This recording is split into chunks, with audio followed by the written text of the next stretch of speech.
মই আজি বনাই আছোঁ তিলৰ লগত গাহৰি মাংস ভোট জলকীয়া দি খাবলৈ খুবেই সোৱাদ লগা এটা ৰেচিপি হয়।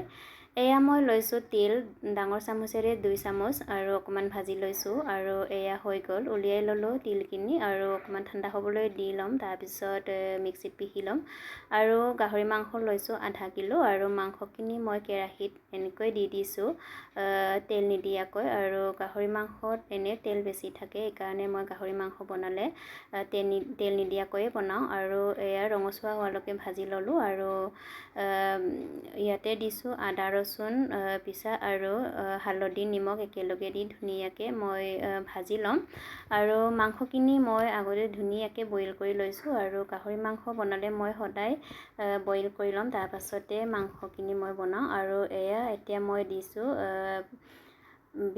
বিলাহীখিনি সিজি যোৱালৈকে সিজাই ল'ম আৰু এয়া চাওক বিলাহীখিনি ধুনীয়াকৈ গলি গ'ল। আৰু এতিয়া দিছোঁ মই তিল পিচি থোৱা তিলখিনি আৰু তিলৰ পৰা যিমানখিনি তেল আছে তেল ওলোৱালৈকে ভাজি ল'ম। এয়া চাওকচোন তিলৰ পৰা তেলখিনি ওলাই গ'ল আৰু এতিয়া মই দিছোঁ পানী দি ধুনীয়াকৈ ঢাকোন মাৰি উতলাই ল'ম আৰু এয়া চাওকচোন ধুনীয়াকৈ উতলি আছে। আৰু দিছোঁ মই ইয়াতে ভোট জলকীয়া দি আকৌ মই উতলাই ল'লোঁ ঢাকোন মাৰি।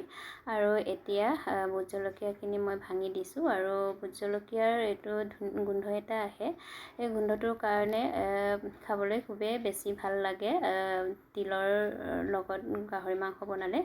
আৰু এয়া চাওকচোন কিমান ধুনীয়া হৈছে। এয়া এতিয়া হৈ গ'ল আৰু মোৰ থালি এতিয়া ৰেডি হৈ গ'ল। এয়া চাওক আপোনালোকৰ খাওঁ খাওঁ লগা নাইনে বাৰু? যদি ভিডিঅ'টো চাই ভাল লাগিলে লাইক কমেণ্ট শ্বেয়াৰ কৰি দিব।